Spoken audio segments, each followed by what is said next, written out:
جهان انجمن شد بر تخت اوی، فرو مانده از فر و از بخت اوی. به جمشید بر گوهر افشاندند، مرا آن روز را روز نو خواندند.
наврӯз сирф воҷаи тоҷикӣ буда ифодагари маънои рӯзи нав, тоза ва оғози нав мебошад. гузаштагонамон онро нукрӯҷ ва баъдтар навака рауҷаҳ низ ном мебурдаанд. дар забонҳои миёнаи эрони бостонӣ истилоҳи баргирифта аз навака сарда будааст.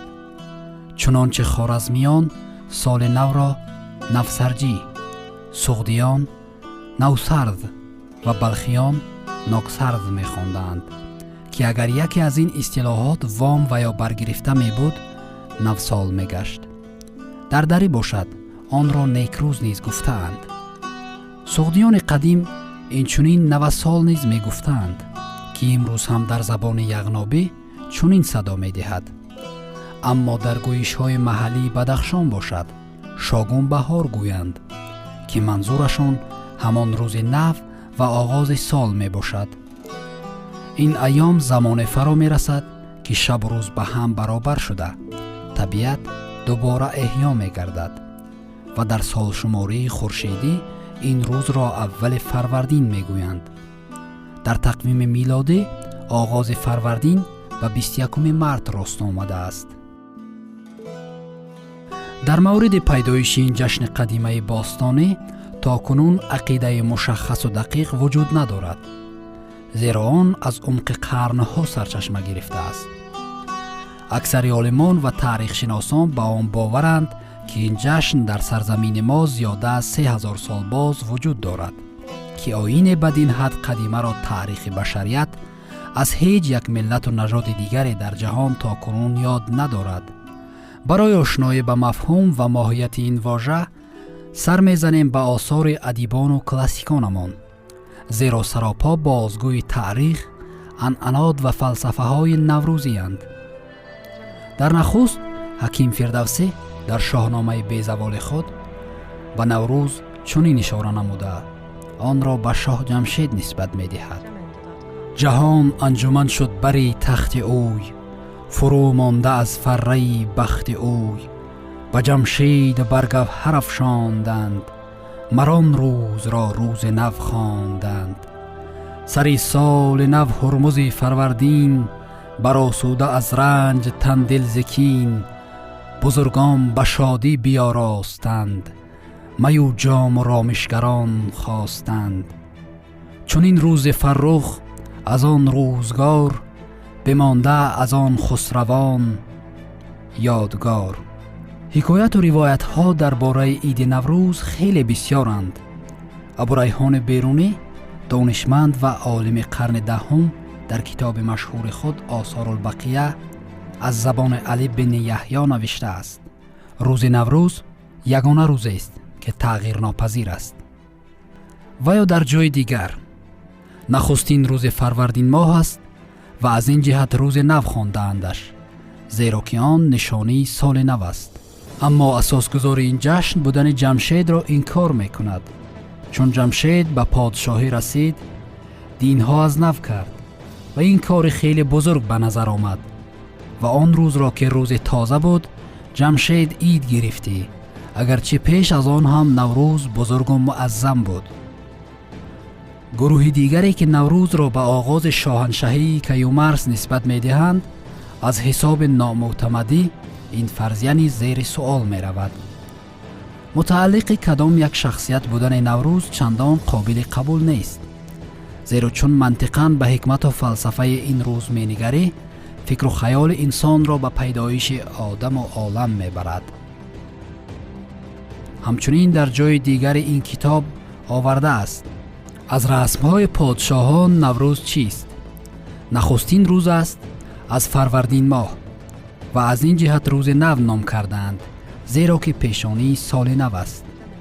باید ذکر نمود که موافق معلومات خوانده شده از آثار ابوریحان بیرونی چنین خلاصه برآوری کردن ممکن است که این دانشمند به طور گسترده درباره جشن گرفتن نوروز سخن میگوید و در تحقیقات خویش برای شناخت رمز و راز آیین‌ها و مراسم‌های گوناگون نه تنها گنجینه‌های کهن را ورق زده، درهای آنها را برای خوانندگان اثر گرانبهایش می‌کشاید، بلکه از عملنمایی و سنت‌های دیرینه در روزگار خود نیز خبر می‌دهد و آشکارا می‌گوید که مردمان دورانش با پاکیزه‌گردانی و نوسازی همه افزارها و دستمایه‌های زندگی و آراستن و پیراستن خانه و کاشانه از نوروز استقبال می نمودند.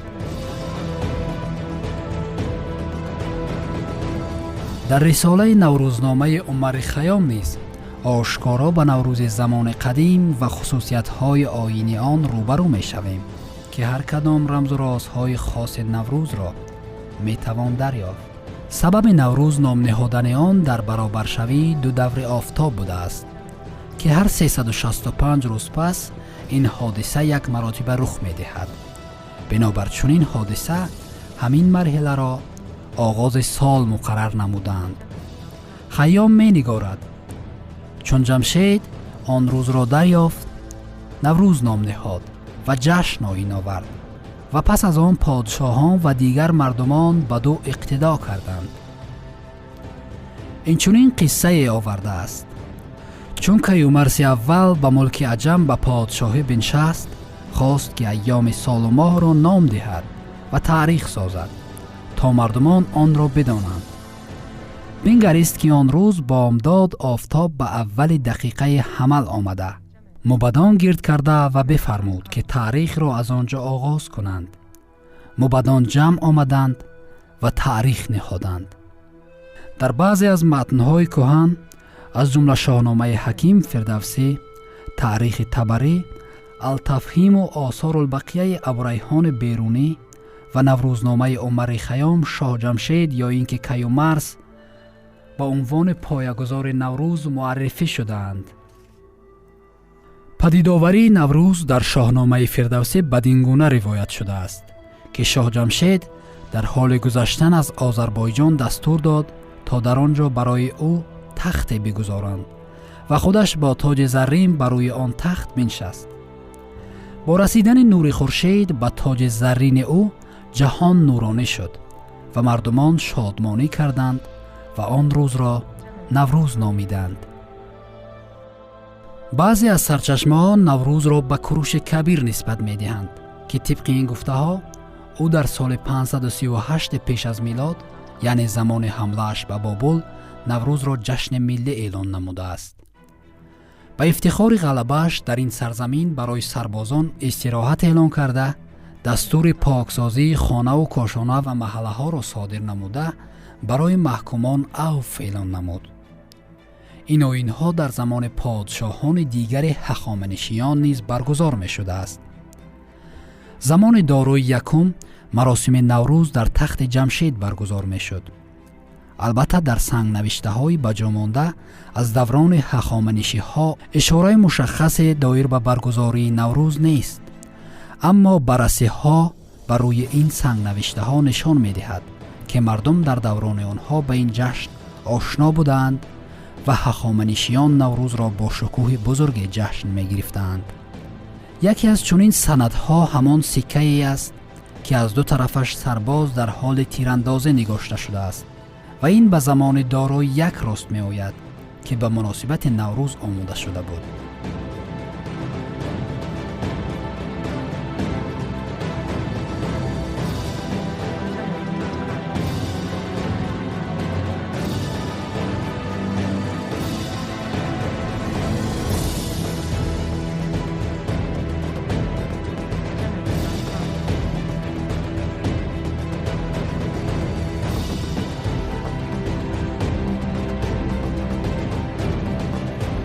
در زمان اشکانیان و ساسانیان نیز نوروز جشن گرفته می شده است.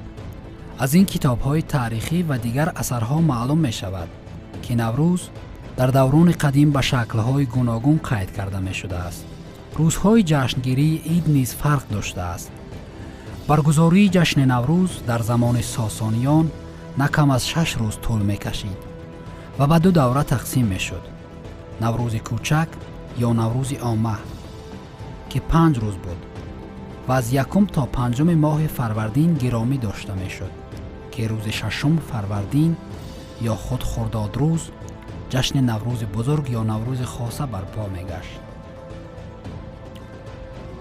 تکیه به سرچشمه های فرهنگ باستانی گذشتگانمان کس را به آن معتقد می سازد که نوروز نخست روز هستی است. آدم عالم و گردش این چرخ به انتها از همین روز سرچشمه می گیرد. در متن‌های پهلوی آمده است که در خرداد روز فروردین به جهانیان جان داده شد و همین روز ایران و انیران پدید آمدند. کیومرث و هوشنگ اندر جهان به پیدایی آمدند و در همین روز کیومرث ارزور را بکشت و هوشنگ اهرمن دروغی را برای مدت 30 سال مطیع خود ساخت. روز 6 فروردین بود که مهر و مهربانی از زمین فراز رستند و جمع به جهانیان جوانی به پایان بخشید. در این روز فریدون جهان را تقسیم کرد. روم به سلم داد و توران به تور و ایران شهر را به ایرج. روز 6 فروردین چند مظهر نامرده به دست مردمان کشته شدند که از جمله اژدهاک به دست سام نریمان و افراسیاب تورانی به دست کیخسرو سیاوشان. و در این روز کیخسرو با شکوه تمام واردی گرزنام یعنی بهشت شد.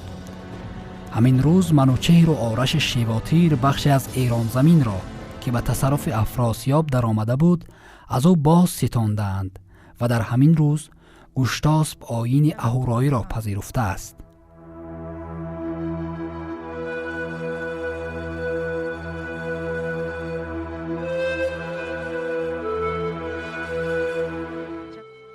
به دلایل مذکور روز 6 فروردین برای ایرانیان باستان از ارزش ویژه‌ای برخوردار است و بیهوده نیست که این روز را پس از جشن‌های پنجه نخست فروردین نوروز بزرگ خواندند. با توجه به اینکه ابوریحان بیرونی خود از روز 6 فروردین با نام نوروز بزرگ یاد می‌کند، این گزارش او جالب توجه است که می‌نویسد: این ادیان را 6 بخش نمودند.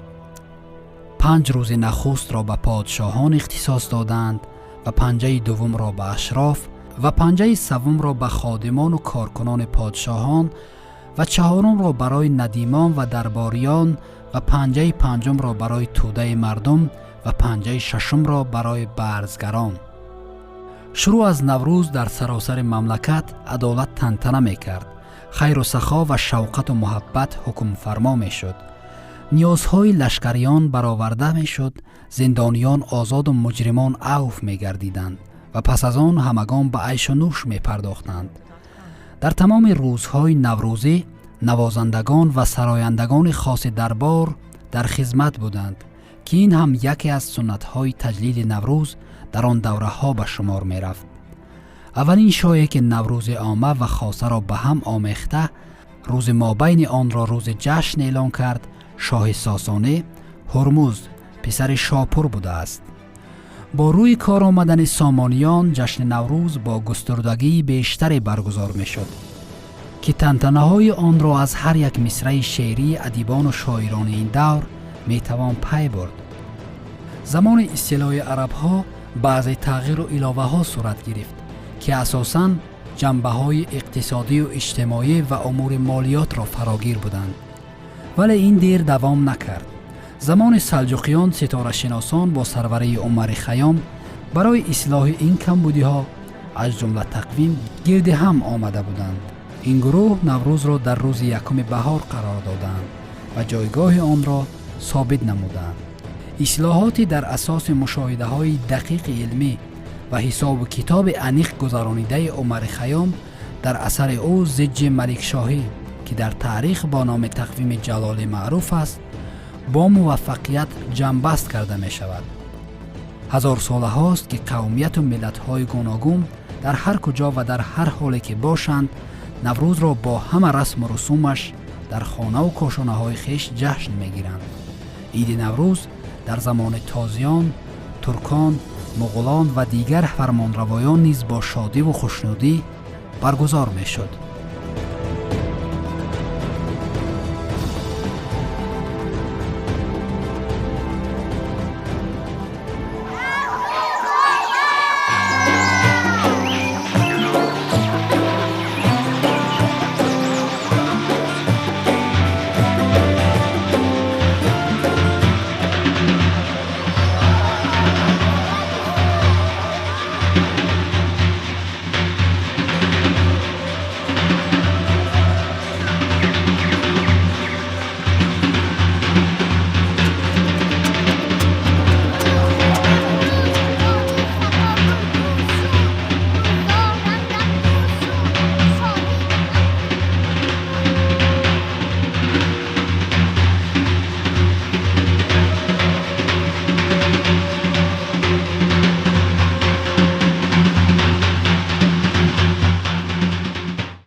هفت‌سین خوان نوروزی است که در جشن نوروز با موادهای گوناگون از جمله با 7 نمود چیزی که با حرف سین الفبای نیاگان شروع می شوند آرا و زیب و زینت داده خواهند شد.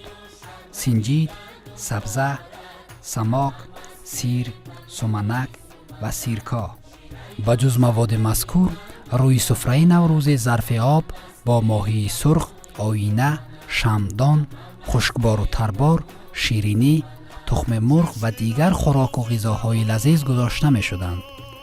البته در عهد قدیم گزینه‌های دیگر هفت‌سین به مثل هفت‌شین و هفت میم نیز وجود داشتند. مثلا گذاشتن هفت‌شین را نیاگان ما چنین تصویر نمودند: روز نوروز از زمان کیان می نهادند مردم باستان، شهد و شیر و شراب و شکر ناب، شمع و شمدان و شایع اندرخان. چنانه که ملاحظه می شود هفت‌سین خوان نوروزی در آغاز سال نو برای تربیه نفس انسان، تهذیب اخلاق او و ارتقای روح انسان روانه شده است. معنای اسرارآمیز و پربار هفت‌سین حیات امروزه ما را با گذشته دور نیاگانمان پیوند می سازد و فرهنگ قوم ملت ما را با عنصرهای تازه غنی می گرداند. سابقه هفت‌سین بسیار قدیمی است و تا به زمان جمشید می رسد.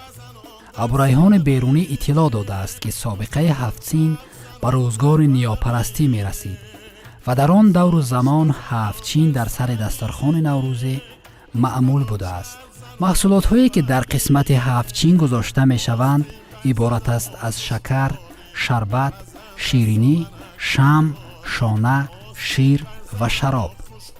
روزگار نیز بوده است که هفت میم یعنی میوه، ماهی، مرغ، مربا، مسکتی و میچو را در سفره نوروزی می گذاشتند. معلوماتی یاد شده از گستردگی، گوناگونی و رنگارنگی سفره نوروزی در دور زمانهای گوناگون درک می دهند. اینجا قابل تذکر است که هر یک اشیا رمز مخصوصی را افاده می نماید. سیب علامت زیبایی، سبزه یعنی دانه های سبزیده تخم گندم رمز زندگی، احیای حیات، سیرکا درازعمری و صبر و طاقت، سنجید مهر و محبت پاک و بی‌آلایش، سکه ثروت و دارایی، شکوفایی، سیر تندرستی و دور گشتن از بدبختی و ناکامی و سمنک رمز فراوانی و آسودگی. در این ضمن باید یادآور شد که سمنک یک جزء اساسی و حتمی دسترخوان نوروزی می باشد که بدون آن گستردن سفره عیدانه غیر قابل قبول شمرده می شود. تیار کردن و انجام دادن و پختن سمنک خود یک روند معینی را داراست. پیش از همه تا آغاز نوروز در لعله ها تخم گندم می گذارند که آن تا فرا رسیدن عید نیش زده مثل سبزه می دمد و رمز و علامت اساسی نوروز شمرده می شود.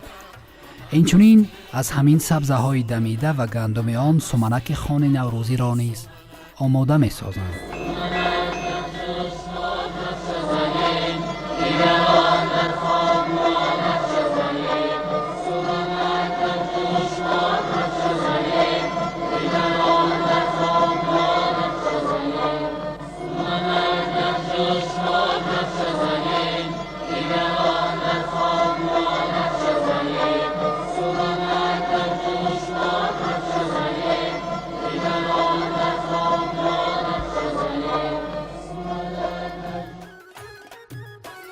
همین طریق بعضاً وقت تا صبح صادق مراسم سمنک پزی ادامه می یابد و این عادت آریایی عصرهای عصر ادامه یافته تا زمان ما رسیده است. مراسم دیگری که در عید نوروز به جا آورده می شود خانه تکان نام دارد و یکی از جزءهای مهم و حتمی این جشن فرخنده ارزیابی می گردد. این عادت چنین است که در عرفه عید تمام جهاز خانه شسته و پاک کرده می شود، اشیای کهنه و فرسوده از خانه بیرون کرده می شود، در و دیوار خانه ها ترمیم و رنگ و بار کرده می شود و به قدر امکان اسباب روزگار با نمونه های نو عوض کرده می شود و در خانه گل و خوشبویی ها گذاشته می شوند. پرده تیرزه ها و تمام اشیاهای متاگین شسته و درزمال و به ترتیب درآورده می شوند. همه به قدر توان دسترخوان عیدانه گسترده، همسایه ها با هدیه های خاص از خانه های همدیگر دیدن می کنند. از آمدن نوروز قبل از همه کودکان با برگزاری مراسم گلگردانی به دیگران پیغام می رسانند. این مراسم یک هفته قبل از نوروز از سوی گروهی از آدمان که در دست گلهای سیاه‌گوش با چیچک و نوروزی دارند اجرا می شوند. این کودکان به هر منزل مسکونی نزدیک شده و با قرائت شعرهای فرارسی فصل بهار را به صاحبان آن خاندان شاد باش میگویند. صاحب خانه ها گل را به چشم ابروان مالیده به گلگردان ها قدر همت چیز هدیه میکنند.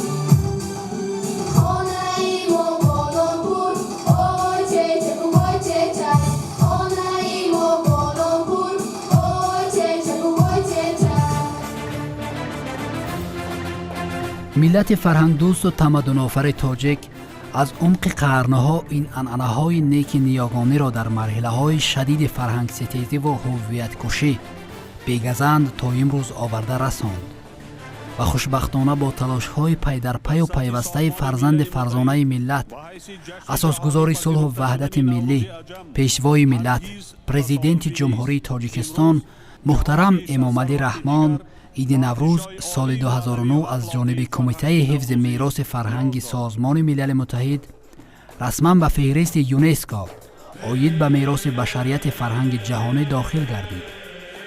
Time of year again, Persian New Year starts this weekend. Wait. Nowruz Mubarak. Ну, в Москву возвращается зима. Сегодня вновь была метель. И вот в такую вовсе не солнечную погоду в российской столице отмечают Навруз, праздник весны. Навруз широко отмечают и в Турции. Праздничные мероприятия в Стамбуле проходят. Навруз, он символизирует приход весны и победу добра над злом. В нашей стране Навруз широко отмечают в Татарстане, Башкирии и Дагестане, а в республиках Центральной Азии это государство. Навруз – своеобразный турбренд, через который консульство Узбекистана в США. навруз ҷашни бостонӣ ориёиҳо махсусан миллати кӯҳантамаддуни тоҷик маҳсуб ёфта. ин ҷашни байналмилалӣ дар худ як ҷаҳон маънии неку инсондӯстонаро таҷассум менамояд. 19 феврари соли 2010 бошад. маҷмӯаи умумии созмони милали муттаҳид қатъномаеро қабул кард ки тибқи он ҷашни наврӯз мақоми байналмилалӣ касб намуд. истиқболи иди байналмилалии наврӯз пас аз қатъномаи маҷмӯаи умумии созмони милали муттаҳид дар ҷумҳурии тоҷикистон дар сатҳи байналмилалӣ ҷашн гирифта мешавад. соли 2012 барои аввалин бор дар тоҷикистон наврӯзро дар ин сатҳ таҷлил намуданд. тибқи маълумоти расмӣ ҳоло наврӯз дар 13 кишвари ҷаҳон расман иди миллӣ бо рӯзҳои истироҳат қабул шудааст, ки ба ин рӯйхат кишварҳои осиёӣ, афғонистон, албания, озарбойҷон, гурҷистон, эрон, ироқ, қазоқистон, қирғизистон, муғулистон, туркманистон, ӯзбекистон ва тоҷикистон шомиланд. тоҷикистон чун ҳамеша дар ҳифзу эҳё ва нигаҳдории фарҳанги қадимаву бостонии хеш пешгом буд ва гувоҳи ин ташаббускорияш дар мақоми байналмилалӣ додан ба ҷашни наврӯз буд, ки миёни дигар кишварҳои ҳафзаи наврӯз талошҳои намоёнтар дошт. инак ҷомеаи мо низ шурӯъ аз рӯзҳои нахустини соҳибистиқлолии кишвар рӯ овард ба эҳёи расму русум ва оинҳои гузаштагони хеш, ки дар ҳамин радиф метавон ҷашни наврӯзро ном бурд. имрӯз дар ҳар канори олам, ҳар куҷое ки тоҷикон ва ё шаҳрвандони дигар кишварҳои ҳавзаи наврӯз сукунат доранд, аз ин ҷашни қадимаи ниёгонӣ хуб пазироӣ мекунанду ба оламиён нишон медиҳанд, ки чӣ меросе доранд аз гузаштагони худ. Navruz is an ancient celebration of the new year announced by the United Nations as an international day of Navruz.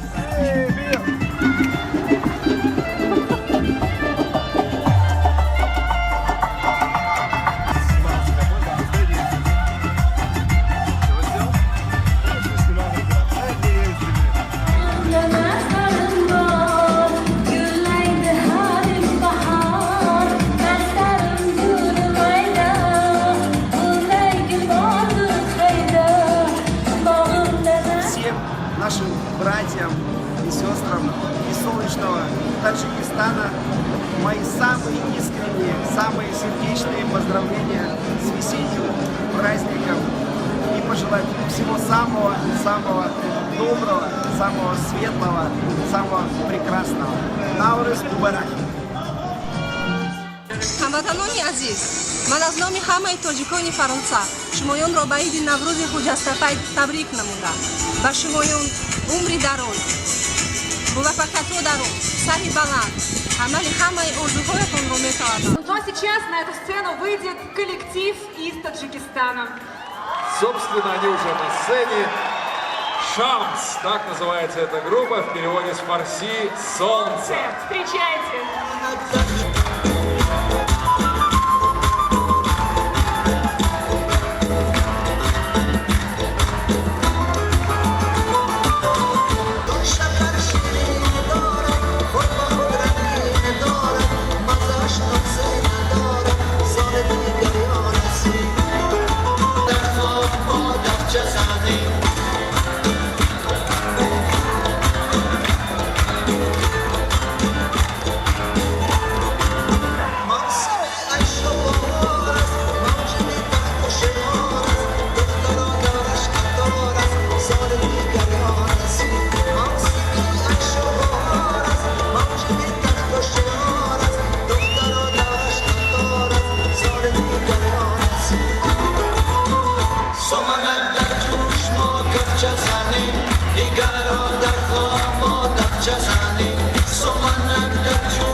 دیگران در خواب ما دفچه زنیم سمنک در جوش ما کفچه زنیم دیگران در خواب ما دفچه زنیم سمنک در جوش ما کفچه زنیم دیگران در خواب ما دفچه زنیم